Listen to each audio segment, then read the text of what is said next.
এই শীতের সময় এরম গরম গরম যদি চিতই পিঠে থাকে আর তার সাথে খেজুরের গুড়, পুরো শীতটা জমে যাবে না শীতের সন্ধেটা। দেখুন চিতই পিঠেটা কতটা ইয়ামি দেখতে, আর করা কিন্তু খুবই সহজ।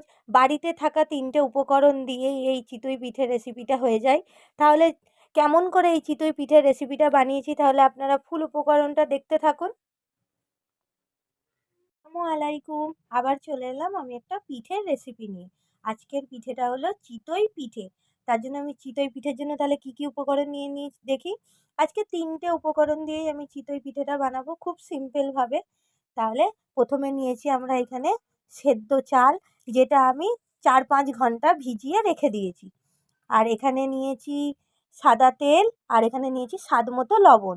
তাহলে আমরা সেদ্ধ চালটা প্রথম আমরা জল ঝরিয়ে নেব। আপনারা চাইলে এটা বাটনাতেও বাটতে পারেন, বাট আমি এটা মিক্সিতে গুঁড়িয়ে নেব। তাহলে এখানে একটা পাত্র নিয়েছি যেখানটায় আমি সেদ্ধ চালটা জলটাকে ছেঁকে নেব, দিয়ে মিক্সিতে আমরা একটা মিহি পেস্ট করব। জল ছাড়াই এটা আমি গুঁড়িয়ে নেব, যেরকম আমরা আটা আটা টাইপের একটু গুঁড়িয়ে আমি কেমন চালটাকে গুঁড়িয়ে নিচ্ছি মিক্সিতে, তাহলে আপনাদেরকে আমি দেখি। প্রথম সেদ্ধ চালটা আমরা জলটাকে ঝরিয়ে নিই। তাহলে কিছুক্ষণ এটাকে জল ঝরিয়ে আমরা ফিরে আসি। সেদ্ধ চালটা কিন্তু আমি জল ঝরানোর জন্য রেখে দিয়েছি, এর জলটা সব ঝরে যাক, তারপর ফিরে আসছি। গুঁড়িয়ে নিই মিক্সিতে। একটা মিহি কিন্তু গুঁড়োতে হবে, মিহি যেন মিহি একটা আটা হয়। এই দেখুন আমার কিন্তু পেস্ট করা হয়ে গেছে। এবার এইটাকে চালনির সাহায্যে চেলে নেব, দিয়ে যে আটাটা সেই আটাটা আমরা বার করে নেব এরকম করে। এই দেখুন এরকম মিহি আটাটা বার করে নিতে হবে। আবার যে চালের যে গুঁড়িটা থেকে যাবে সেইটাকে কিন্তু আবার আমরা মিক্সিতে গুঁড়িয়ে নেব। এরকম করে কিন্তু সব কটা চাল গুঁড়াতে হবে। আমাদের কিন্তু এই আটাটারই দরকার, যেন এর মধ্যে যেন কোনো দলাভাব বা কোনো চাল চাল বা না থাকে, যেন মিহি একটা আটা থাকে। এরকম করে আমরা সব চালটা কিন্তু আটা বার করে নেব। দেখুন কত সুন্দর, দেখুন একটা আটা বেরিয়েছে। দাঁড়ান আপনাদেরকে আমি দেখাচ্ছি। এই দেখুন পুরো মিহি একটা আটা।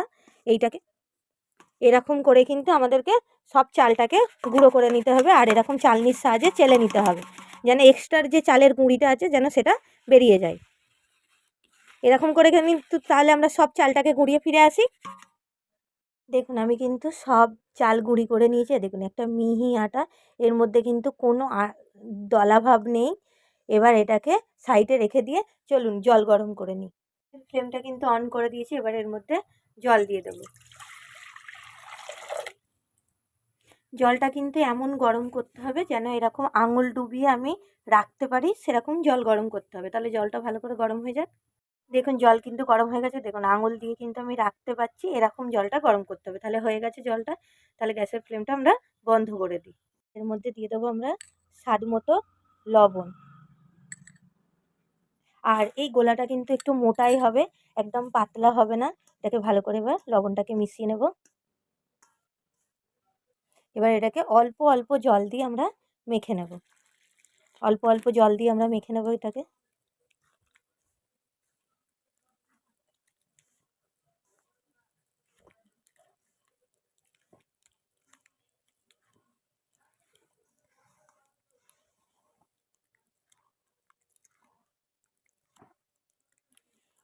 গোলাটা কিন্তু একটু মোটাই হবে, দেখে আপনারা বুঝতেই পারছেন, খুব পাতলাও নয়।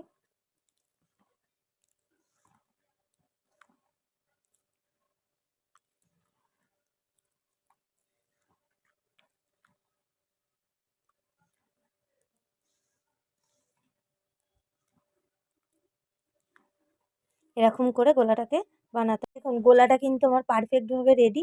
গোলাটা কিন্তু এরকম মোটা করতে হবে। আপনারা দেখে নিশ্চয়ই বুঝতে পারছেন গোলাটা কেমন আছে।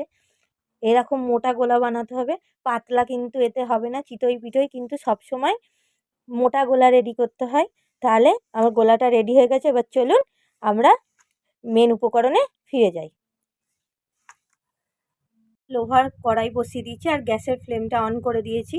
আপনাদের কাছে যদি চিতই পিঠে করার মাটির যে সরাগুলো পাওয়া যায় ওইগুলো থাকলে আপনারা ওইতে করতে পারেন, বাট আমি লোহার কড়াই দিয়ে করছি। তাহলে গ্যাসের ফ্লেমটা আমরা অন করে দিই। আর গ্যাসের ফ্লেমটা কিন্তু একদম লো ফ্লেমেই করতে হবে। আর এইখানে আমি সাদা তেলটা যে নিয়েছি একটুখানি এর মধ্যে ব্রাশ করে দেবো, জাস্ট সামান্য একটুখানি তেলটা ব্রাশ করে দিতে হবে। এবার অল্প অল্প নিয়ে এর মধ্যে দিয়ে দেবো।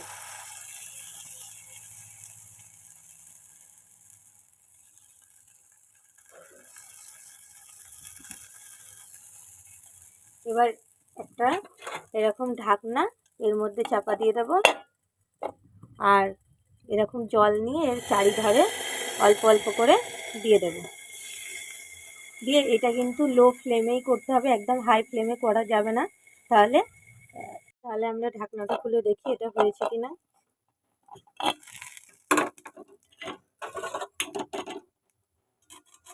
দেখুন এটা কিন্তু হয়ে গেছে, আর কতটা ইজিভাবে উঠে যাচ্ছে দেখুন। তাহলে এরকম করে আমরা তাহলে সবকটা চিতই পিঠা করে নিই। আমি আপনাদেরকে আরও করে দেখাচ্ছি। জাস্ট অল্প করে তেল ব্রাশ করে নেব, আবারও এর মধ্যে গোলাটা দিয়ে দেব।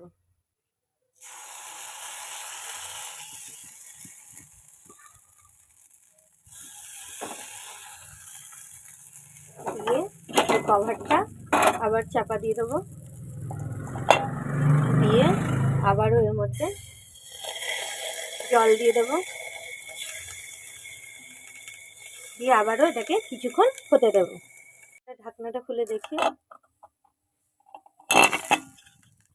দেখুন আবারও কিন্তু একটা চিতই পিঠা রেডি হয়ে গেল।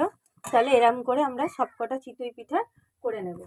কত ইজি না এরকম করে চিতই পিঠা করা, আপনারা প্লিজ একবার হলেও ট্রাই করবেন। তাহলে সবকটা চিতই পিঠা করে ফিরে আসি। সবকটা চিতই পিঠে করে আমি কিন্তু চলে এসেছি। কতটা ইয়ামি দেখতে হয়েছে দেখুন, আর দেখুন কতটা নরম হয়েছে, আপনাদেরকে ভেঙে দেখাচ্ছি। দেখুন পুরো পারফেক্টভাবে। এটা কিন্তু ঝোলা গুড় দিয়ে হেভি লাগে খেতে। আপনারা প্লিজ একবার হলেও বাড়িতে ট্রাই করবেন, একবার হলেও বাড়িতে এই চিতই পিঠের রেসিপিটা ট্রাই করবেন, আর ট্রাই করে কমেন্ট করে জানাবেন যে রেসিপিটা আপনাদের কেমন লেগেছে। তাহলে আবার ফিরে আসবো নতুন একটা রেসিপির সাথে। সুস্থ থাকবেন, ভালো থাকবেন, আল্লাহ হাফেজ।